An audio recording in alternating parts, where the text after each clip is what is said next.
राज्याच्या साखर कारखान्यांना आता अमित शहा नावाचा मुंगळा लागणार आहे असा टोला उद्धव ठाकरेंनी लगावलाय।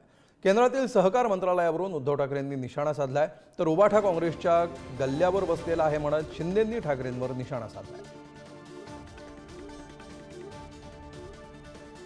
कर्ज तुम्ही काढणार, कर्जबाजारी तुम्ही होणार आणि तुमच्या साखरेला अमित शहाच्या मुंग्या लागणार आहेत। लागला ना, तुमचे कारखाने हे आजारी पाडणार आणि त्या कारखान्यांच्या गुळाला अमित शहांचा मुंगळा चिकटणार आहे। गुळाची ढेपेला मुंगळा चिकटतो ना रे, हो की नाही? ना मला काय, मी माझा गुळ बाटलीमध्ये असतो कारण आम्ही शहरी बाबू, आम्हाला काय चहामध्ये साखर किती, पण तुमच्या साखरेला अमित शहाच्या मुंग्या लागणार आहेत, त्यांचे मुंगळे लागणार आहेत, कारण हे सगळं सहकार खातं हे ते ताब्यात घेतील। कांग्रेस आघाडी ही मोहब्बत की नहीं तर झूठ फरेब की दुकान है। उबाटा आता त्या दुकानाच्या गल्ल्यावर बसले।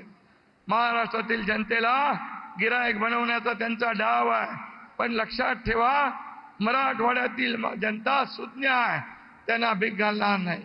आणि म्हणून महाआघाडीच्या दुकानाचं शटर 20 तारखेला कायमचं बंद झाल्याशिवाय राहणार नाही, हा विश्वास व्यक्त करतो।